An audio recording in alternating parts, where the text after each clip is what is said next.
I wanted to read the two-part Dumb People story I got in the last haul video, but I remembered I never finished reviewing this one, Van Morrison's first story, Crawling from the Wreckage. We were up to part 3 here, and I really do adore the first trade paperback of Van Morrison's Dumb People. It's this beautiful blend of traditional superhero comics and Van Morrison's sensibilities and invention. Even this cover, this is a great cover. I like this cover. And after 6 or 7 issues, the run starts having those abstract painting and symbolic photograph covers, the typical vertical covers, rejected album covers for The Cure, that's what I call them. They are album covers that The Cure turned down. Our story, which we are right in the middle of, has seen the barriers between reality and fiction break down, and we are experiencing worlds in collision. One thing I have held on to ever since I finished last issue, minutes after recording it, I learnt that the thing we saw right at the end, there was a montage of madness on Earth as impossible things start happening and things were coming to life. The thing right at the end, the red-headed thing, that is based on the original illustration of the poem that inspired our villains, the Scissormen. The tailor in a German book of nursery rhymes.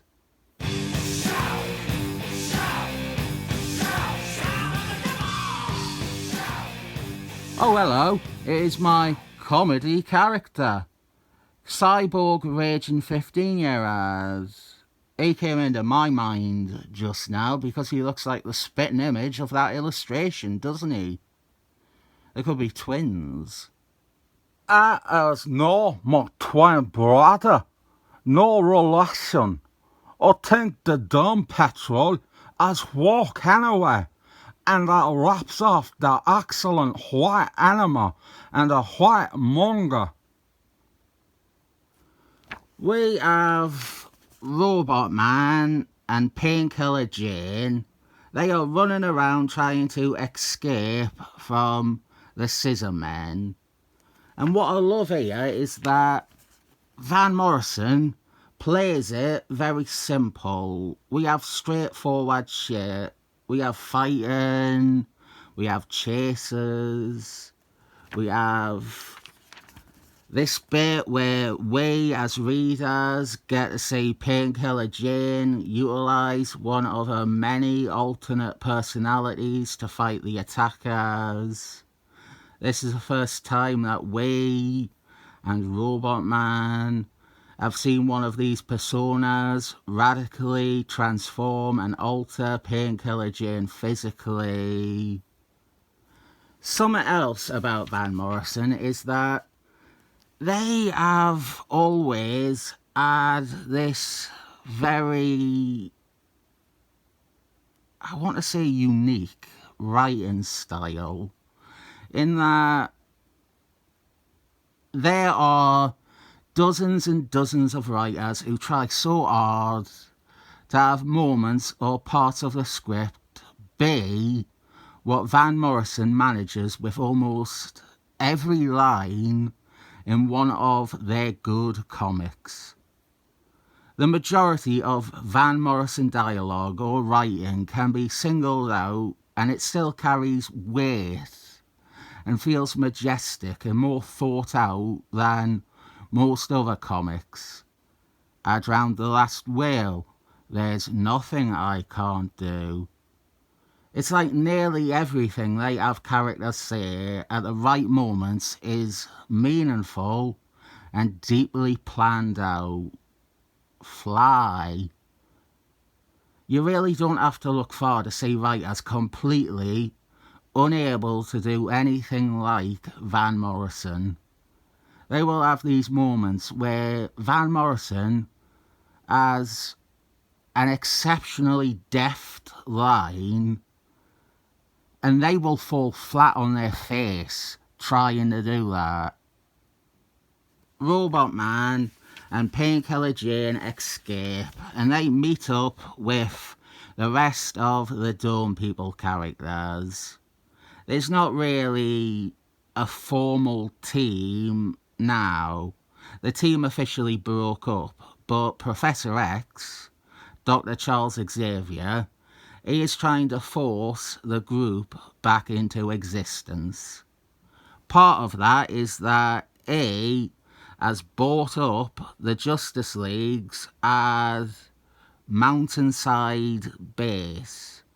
This will be the Dome People's new HQ for now. I remember learning about this in an issue of Justice League International where Blue Beetle says that the Dome People are a bunch of weirdos. We get a lot of explanation here for what's going on, and it is some of the most Van Morrison stuff possible. We have the idea of metafiction written with idea parasites that embed themselves into human consciousness and they break down reality and unreality. Invisible Man, Griffin, A/they are there too. And this whole metatextual idea is well done here. It is like the most common of Van Morrison ideas. Animals Man at the same time was doing similar things, and eventually, famously, culminated in the character meeting the writer themselves. Van Morrison has been very intentionally devoted, maybe even obsessed, with the notion of metatext and the comics somehow becoming more than comics. It doesn't always work, but from the very beginning, Van Morrison was deep into the idea of intertextuality and hypertext. Now, if you could also make it sentient, then we would be on to the most Van Morrison idea ever. I am more than likely to have praised this in part 1 or 2, or both part 1 and 2. When Van Morrison took over Dome People, we got rid of a lot of the team that came before. They hold on to one of those guys though, Prospero. And what I love is that we legitimately do focus on and utilise that character. He's not just a holdover. It's not like Van Morrison is stuck writing this guy. They do actually write them. We have a little interaction here with Prospero and Robot Man, and it expands on Prospero's current feelings of not wanting to be there but having nowhere else to go. They get attacked by some of the Scissormen. I was going to call them the Scissor Sisters originally, but I thought it was a waste. Here though, we get to see Prospero use his powers, and he saves Robot Man. A worse writer would have had Prospero job or die by now. And then Prospero jobs and dies. He is cut out of reality by the Scissormen. He is fine. He comes back from this next issue. He isn't dead, I was joking. There's even there's a whole issue that is basically a Prospero solo spotlight. Really happy how Van Morrison didn't toss the baby out with the bathwater. A lot of the team before them were killed off, depowered, or retired.